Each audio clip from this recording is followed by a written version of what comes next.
नमस्कार। आइए आज हम पंचकर्मा के बारे में जानते हैं। पंचकर्मा अर्थात पांच कर्म आयुर्वेद की उत्कृष्ट चिकित्सा विधि है। पंचकर्मा को आयुर्वेद की विशिष्ट चिकित्सा पद्धति कहते हैं। इस विधि से शरीर में होने वाले रोगों और रोग के कारणों को दूर करने के लिए और तीन दोषों अर्थात त्रिदोष वात पित्त कफ के असम रूप को सम रूप में पुनः स्थापित करने के लिए विभिन्न प्रकार की प्रक्रियाएं प्रयोग में लाई जाती हैं। लेकिन इन कई प्रक्रियाओं में पांच कर्म मुख्य हैं, इसलिए पंचकर्म कहते हैं।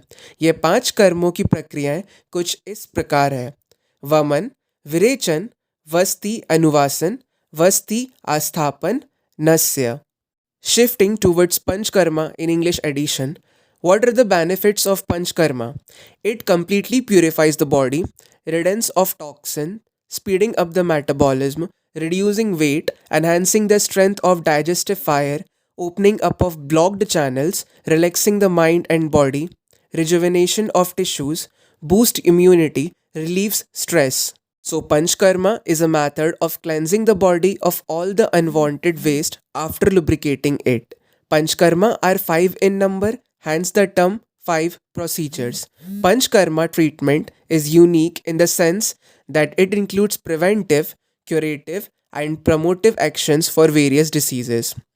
Here, the body can be divided on the basis of the part that needs cleansing, that is, head, GIT, upper, and lower. The five main karma to cleanse the complete body are: first, Vaman, therapeutic emesis. Induced vomiting helps clear the upper gastro till the duodenum and part of the respiratory tract. Virechan, that is purgation. Induced purgation clears the lower gastro from the duodenum till the exit. Third is Anuvasana, enema using medicated oil. Oil enema helps lubricate the rectal area and take out the lipid soluble waste out through the anus. Fourth is Nasyam, nasal instillation of medicated substances helps clear the respiratory tract and paranasal sinuses. Fifth is Astapna Vasti, that is therapeutic decoction enema. Decoction enema cleanses the area from the transverse colon till the anus. So basically, friends, this was the procedures and the basic knowledge of panchakarma which is very useful. तो आइए आयुर्वेद को अपनाएं और पंचकर्म अपनाएं। धन्यवाद।